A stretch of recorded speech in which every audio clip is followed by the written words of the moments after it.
I'm not sure if this is on, but I have a pretty good, oh, it is on, good. Thank you. My name is Peter Holsten. Holsten Companies are co-developer of, Yeah, I think they can hear me. Can you hear me all in the back?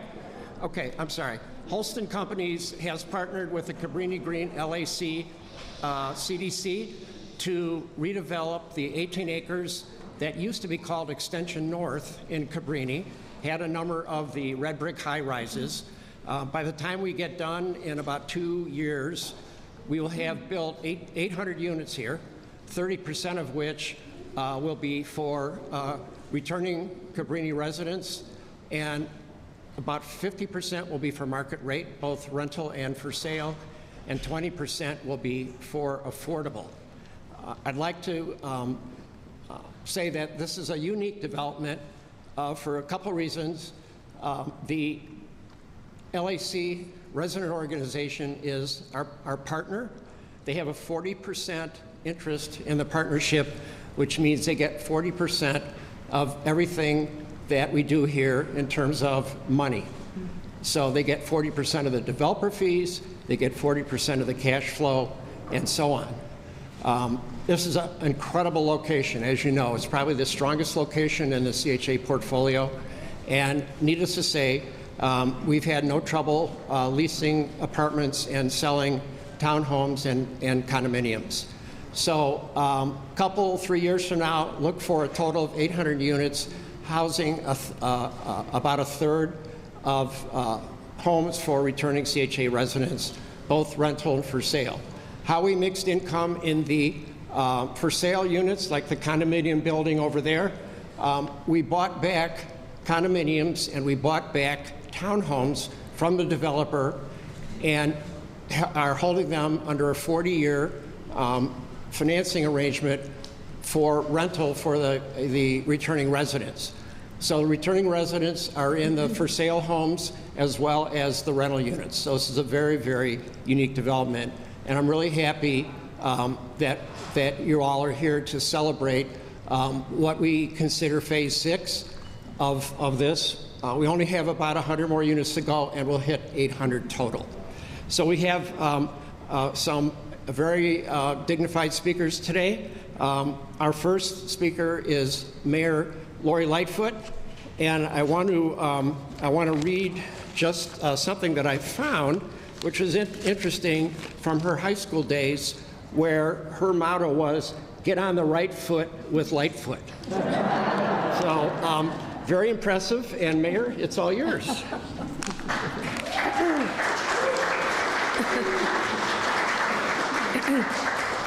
Peter, I'm not sure what I should think about the fact that you're trolling through my high school years, but yes, that was my campaign slogan for class president. Good morning, everyone. It's a pleasure to be here. We are here to celebrate the latest phase of an affordable housing commitment, a commitment made years ago and coming to fruition now. With me this morning, you already heard from Peter Holsten, and I'll talk more about Peter in a moment, the alderman of this ward, Walter Burnett. And let me just pause for a moment. I love Walter. I love him for a lot of reasons, but I love him because he always is close to the community. He has a tremendous heart for the people in this ward, and everybody who comes into Walter's ward knows, don't come talking about anything unless you're talking about affordability, unless you're talking about bringing jobs and opportunities for people in this ward. And that is a great thing. Because of his fearless advocacy, a lot of the things that are happening in this ward, particularly around affordability, are happening. Lots of other folks would have said, all right, well, I'm just going to let the market forces take control. Not Walter. And people need to know that. He is your advocate every single day and making sure that he's creating real opportunity. And Walter, I thank you for that on behalf of the residents, but also your great partnership with me as mayor.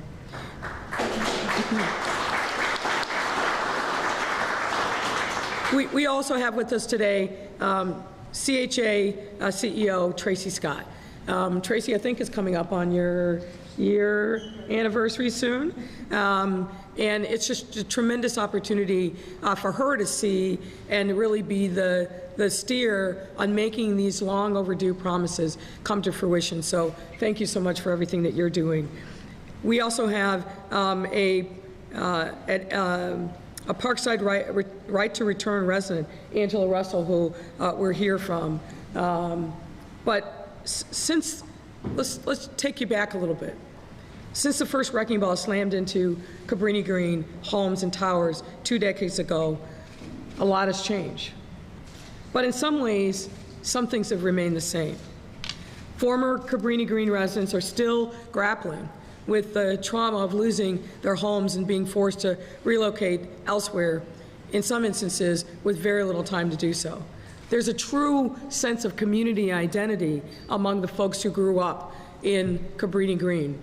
You hear folks like Kim Fox, like Liz Thompson, like other folks who have gone on to do different things in their lives, but they are still very much centered in the experience of being here in Cabrini Green. Other residents across our city, many of them black and brown, are still struggling to make ends meet, and a roof over their heads was tough pre-pandemic. It's tougher now, and we know that.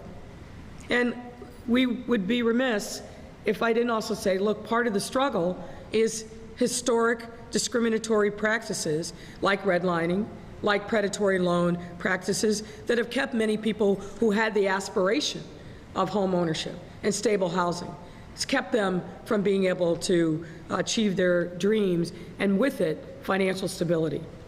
So while this is a joyous occasion, and I will talk more about that, I just want to make sure that we understand still a lot more work to do when it comes to righting these past historic wrongs, but also making sure that we're creating a real path for the future. And an important first step in doing so is acknowledging our shared responsibility as leaders to leverage initiatives that support all of our residents and give them what they need to be able to not just survive, but to thrive and lead vibrant, healthy lives, build a legacy, a wealth that they can pass on to their children. That's what we all want, and that's what we all deserve. And we have to do more as a city to make that possible. And one such initiative is our ongoing effort to revitalize the former site of the Cabrini Green homes, which will not only increase our city's supply of affordable housing, but give our residents, including former Cabrini Green tenants, the sense of community and safety they deserve. That's why I'm so excited about the opportunity to be here today to help celebrate the grand opening of Elm 551 at Parkside, which will provide much needed and much deserved housing relief to our residents. This completed development in total consists of 102 units across 3 buildings, 35 of which are reserved for families being supported by the Chicago Housing Authority, 31 will be affordable, and the remaining 36 will be rented at market rate. We just took a little tour of this building, and the amenities are great. The spaces are good. The designs of the units are really on point. There's a laundry room facility where folks can gather, as well as a recreation and athletic room. So this is a very well appointed building, I'm proud to say. Elm 551 also marks the completion of Holsten Real Estate's 6th on-site phase of the larger Parkside of Old Town mixed income community, bringing the team's total number of completed units to 694.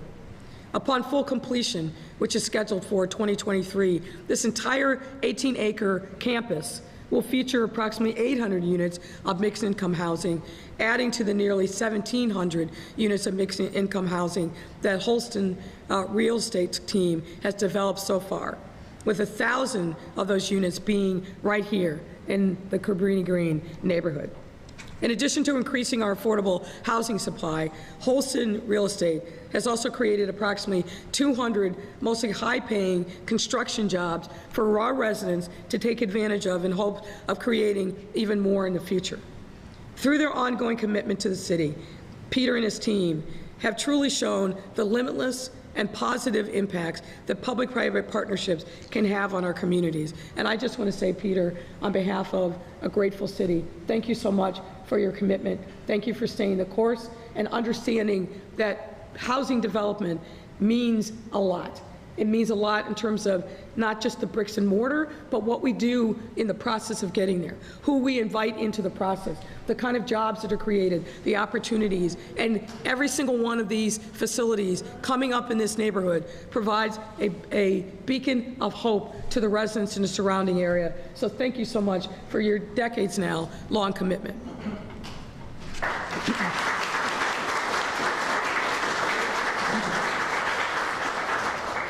I also want to thank the CHA, and notably CEO Tracy Scott. Now, we stole her from parts up north to come to our city, and she came at a challenging time. We were in a transition and a crossroads, and that transition continues. But I have every confidence that Tracy understands the importance of making good on old promises. Because if your word isn't your bond, then nothing else is. And we've got a lot to do. The promises that were made 20 years ago, making sure that we actually make good on them, and that we create even more opportunities, and really be innovative in the ways in which we use the tools that the CHA has to create more opportunities, more housing, more jobs, and more opportunities for residents to really realize their own life's ambitions. And Tracy's exactly the right person and her team to make that happen. So thank you very much for everything that you're doing.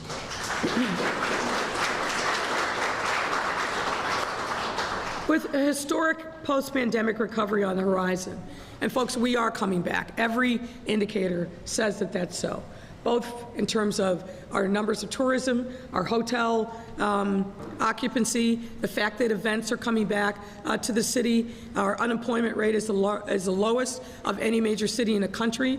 Lots of great things are happening.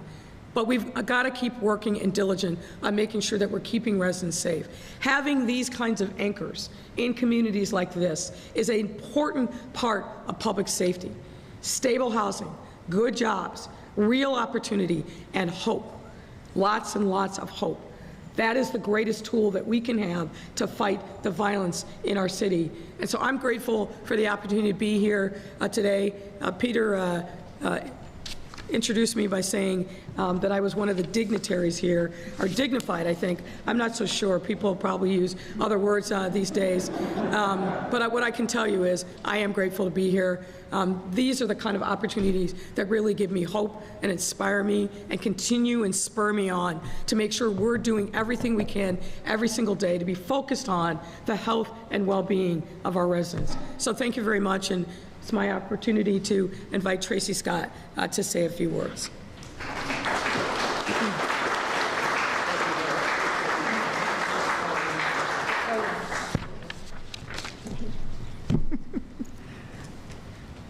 I'm just reminding Peter that he didn't get a chance to troll me on the internet for the intro. Good morning, everybody. It's great to be here with you on this now sunny summer day. My name is Tracy Scott. I'm the CEO of the Chicago Housing Authority, and we're here to celebrate the kind of work that we do. And as the mayor said, it's not just about bricks and mortars, but it's about the effect that we have on residents' lives, residents throughout the city. So Elm 551 at Parkside is the latest chapter here in the revitalization of Cabrini Green. And it's another example of CHA's mission brought to life. Our mission is to leverage the power of affordable, decent, safe, and stable housing to help communities thrive. But more importantly, it's about helping families move towards economic independence. And as the mayor said, giving them a beacon of hope. All told, CHA and our development partner here have now delivered more than 3,500 mixed-income homes to this area that was once the site of Chicago's most well-known, perhaps notorious, public housing development. These critical public-private partnerships bring new affordable housing and a dynamism to this community. In other words, CHA and our partners ensure that every single person in this community who lives here, including families that may need help with their rent, they can access strong schools, green space, retail, transportation, employment opportunities, and health care. When CHA invests in people and communities, we all throughout the city benefit from the richness that diversity brings to our neighborhoods like the Near North. And we're not done yet. We're currently planning for the final phase here at Parkside, as well as a new development at Oak and Larrabee. And together, these projects will add an additional 177 homes to this neighborhood, including affordability. So our vision of a renewed Near North would not be possible without the strong commitment and collaboration of so many people in the room today. And I'll start with Mayor Lori Lightfoot for her ongoing leadership and commitment to affordable housing and equity and diversity.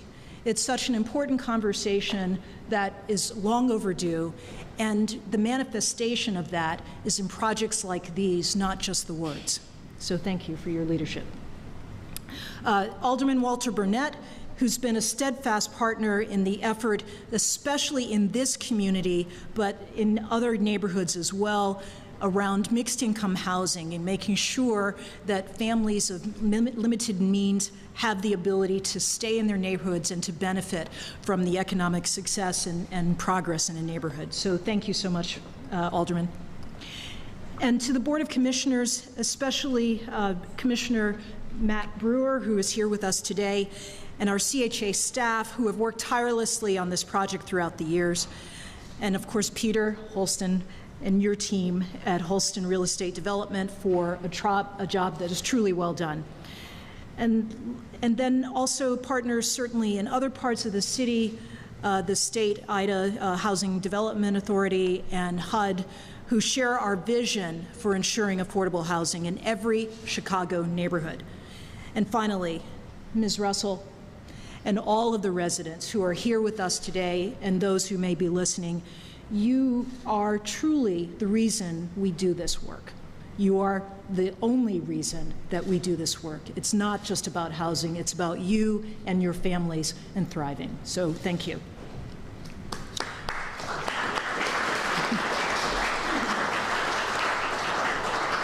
And so I couldn't end on a better note, so thank you to the families for giving us this opportunity to do what we have promised to do and will continue to do. Thank you for being here.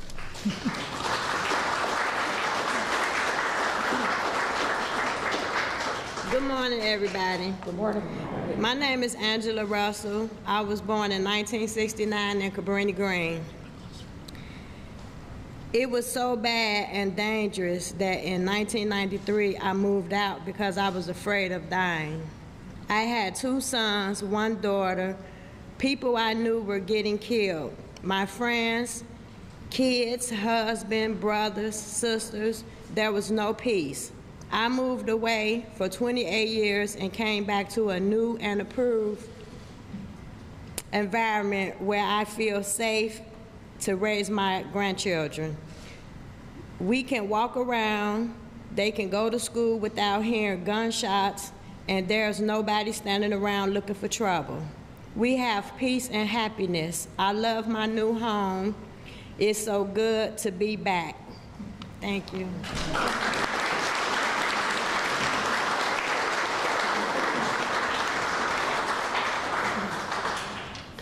Good job. That's what it's all about.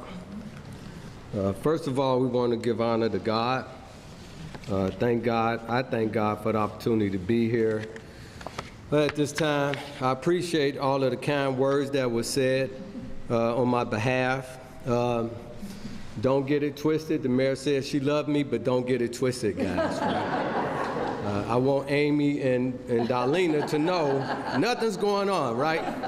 But maybe back in the day, right, if she would have been hanging around Cabrini Green, she probably would have been in trouble. But anyway, first of all, to Peter Holsten, I want to thank him and his wife, Jackie, for everything that they've done in partnering with this community Years ago, Peter came to me. We used to have, first they started out, then there was a market crash, then they needed more help, and they needed to get more money from the city in order to make these things happen.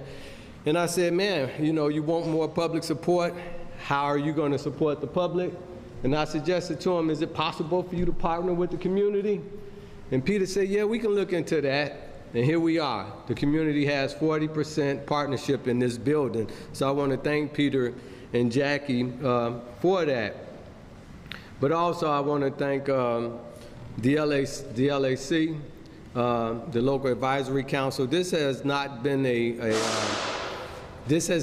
an easy process over the years. Over 20 years ago, I was somewhat of the enemy of the community by allowing the projects to be torn down, and us that come from Cabrini can call it projects. You all call it public housing, but it's projects to us.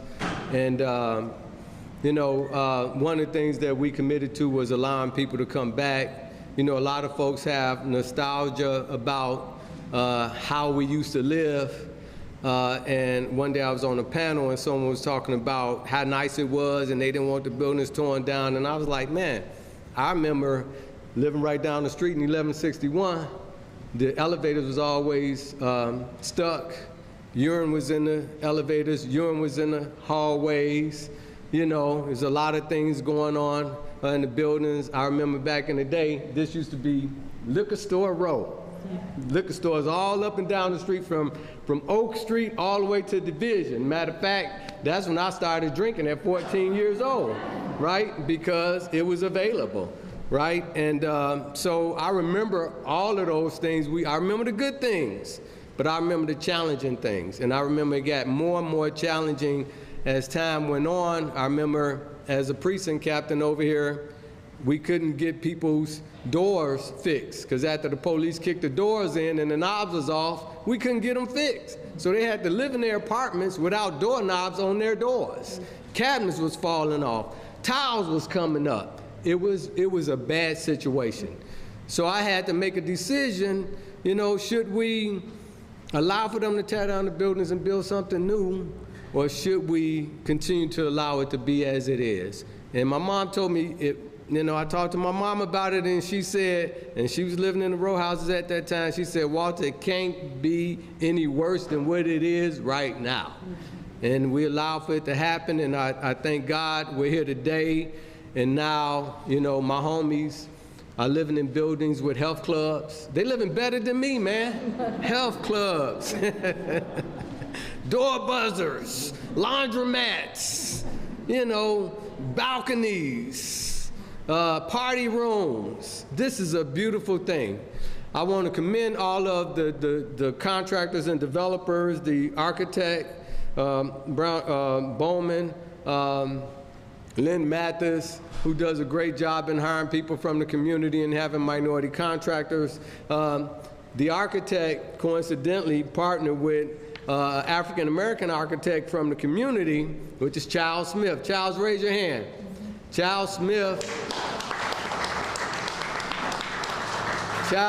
has been in this neighborhood over 70 years, and he pretty much helped to design the park, several of these buildings, most of the things around here. We're so proud of him and his family, and it's just it's a great thing that he could participate in these designs of the buildings that he saw it go from before the public housing was here to when the public housing came to now. So we want to congratulate all of them. But most of all, I want to congratulate all of the folks who hired people from the neighborhood. People from the neighborhood got jobs. I would be remiss if I did not thank Tracy Scott, the mayor, of course, but also Alam Kari from CHA, Anna Booth, all of the folks that's on the working group. We go over these things all the time. Carol Steele, the BPI, and many other groups that work on these projects. I just want to say thank you to all of them. We came a long way to get here. We still have a little ways to go. and I'm hoping that I'm still around to see the rest of what we started get done in this community. I'm so proud, gratified. My heart is just filled with joy to see our folks living better and doing good. Thank you very much.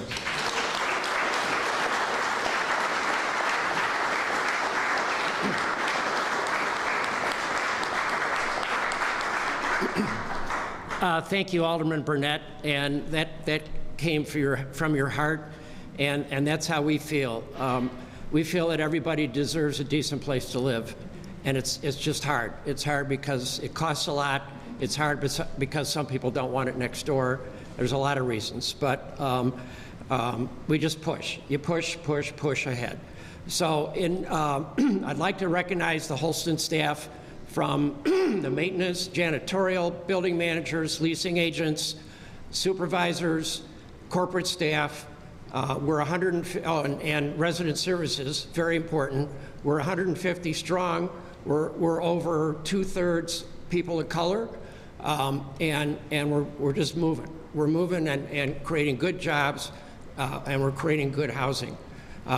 Thank you for our partners in the LAC, the architect Landon Bone, the contractor Lynn Mathis, our financial partners. Every time I come into a city office, they shake their head. Are you back looking for more money? And I said, yeah, I got to go to the next one. So it is what we do. But for all the financial partners that enable us to do this work.